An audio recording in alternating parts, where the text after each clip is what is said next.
What's going on, everybody? King of Dragons 5000 here, coming at you with another figure review. Today we'll be having a look at the McFarlane Toys DC Multiverse Bane. And so here we have the McFarlane Bane posing out of the packaging. Before we take a look at the figure, let's run through his one and only accessory, which is the McFarlane display stand. He doesn't come with anything else, which is a little bit unfortunate. So with that out of the way, let's have a closer look at Bane. So here we have a closer look at Bane, and I think McFarlane has done an amazing job with this figure. There's a lot going on with this figure that I really do love. McFarlane 100% absolutely knocked it out of the park with this figure. So having a look at the face, absolutely love that face sculpt. I love the mask. It looks really good. I love the texturing on it and the difference right here. We have a smoother texture, and then we have a more ragged coarse texture, which I think that's a really nice little detail. Then we do have the tubes running from his skull onto his canister back here, which does look really nice. We do have 3 different tubes. That looks very impressive. I am really liking this. Now, because of the way Bane is, he really doesn't have much of a neck going for him. As you can see, he's basically just a head on a set of shoulders, which that's pretty much how Bane looks in the comics. He's just a head on some shoulders, and I really don't want to say that's a bad thing. It looks fantastic, especially all the veins right here on his chest. It looks very good. McFarlane sculpted that beautifully. He looks very vicious, very mean. I think the one thing that I'm not a fan of is the ring around his mask. I think that should have been painted rather than left flesh tone. Just because you don't have a ring around your neck like that. That would have come from the mask. So yeah, a little disappointed that that isn't painted, but overall still looking very good here. Having a look at his arms, Bane has these very massive arms. As you can see, they are very veiny, very vascular, very broad. Very good figure from McFarlane. Bane here looks fantastic. On this side, we do have an armband which does have the tube connecting the venom into his arm. As you can see, we have a tube that runs down onto a little control panel right here, and again, that is done very nicely. We have a red button there which he probably presses to activate the venom. Overall, really liking this, and I really do like the fact that he has a gauntlet on this side, not on this side, because on this side we just have his gloves, although I kind of feel like that should be painted flesh tone. It does look like that is part of his hand, not part of a glove, and it is on this side too. So yeah, missed paint here on his hands. It's not a big deal, but it is something to note that they did sculpt the open back part of his hand as well as the open knuckles, and then it's not really painted, so keep that in mind when you have a look at this figure. So overall, the look of this figure, I believe, is from his modern day representation, the City of Bane and DC Rebirth, where he does have the harness right here with these pouches that look really good. Really do like the texturing and the paintwork on it. Fantastic. One thing we always complain about McFarlane is that he doesn't apply paint. Bane here has paint. We have paint here on the buckles around the nylon straps right here. The harness clips right here are also very nicely painted. The back of his venom pipe and tubes are painted wonderfully, especially here on the canister. It looks like gunmetal.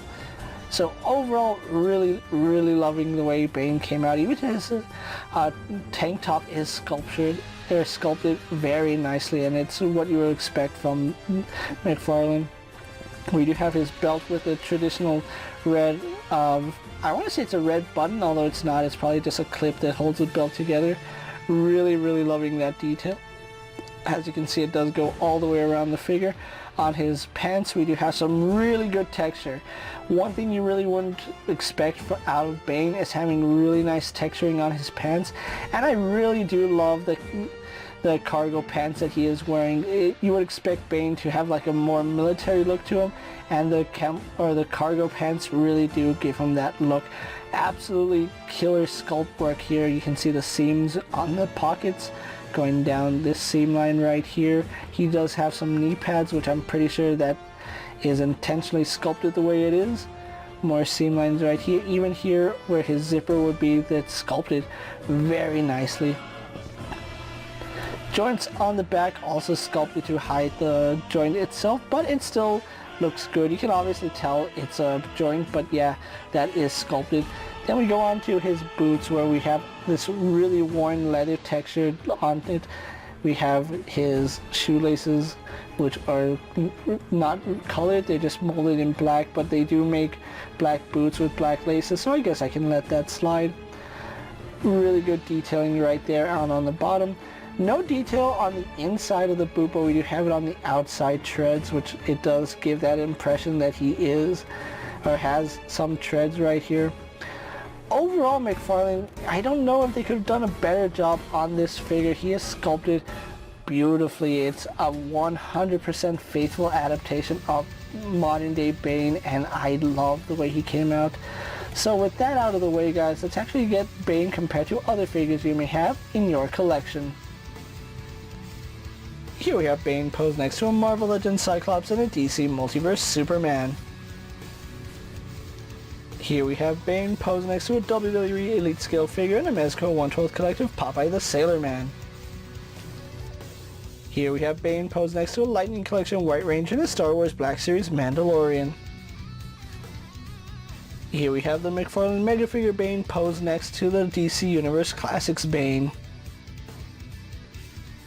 And for one final comparison, here we do have the McFarlane Mega Figure Bane posed next to the McFarlane Last Night on Earth Build-A-Figure Bane.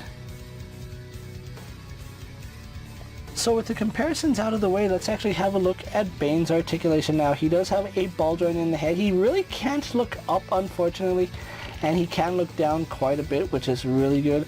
I would like to see a little bit more upward movement. He can tilt his head side to side, as well as turn his head left and right. Now, unfortunately, because he does have the tubes running onto the back of his head, you can't really do a full 360 because you might accidentally tear one of these tubes.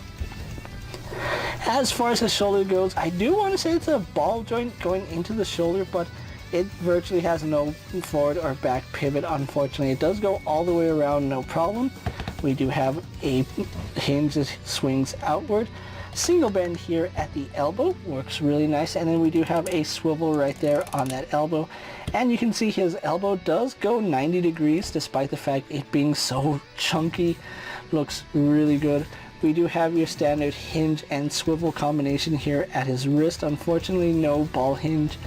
He doesn't have a mid-torso joint, but he does have a waist joint which does pivot side to side, does allow for some rotation.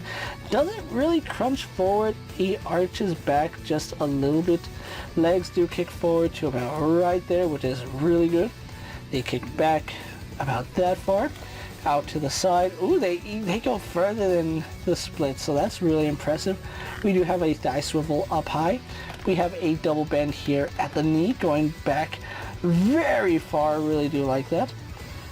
Getting his legs straightened out. It's really hard to move his joints. He has such beefy joints that you can put more pressure than you think, but don't apply too much because you might accidentally break them. As far as the rotation here at his ankle, we don't have any boot swivel, unfortunately, and he does have a forward facing pin for rocker ankle, but we don't have a rotation, so do keep that in mind. He does have a hinge which goes back and forward. And then finally, if I can get that joint to move, he has a very generous toe hinge. So overall, Bane here has some pretty decent articulation for a man of his stature, and it works wonderfully. I really do like it. So with that out of the way, guys, let's actually get Bane posed for my final thoughts, and then we'll wrap up this review.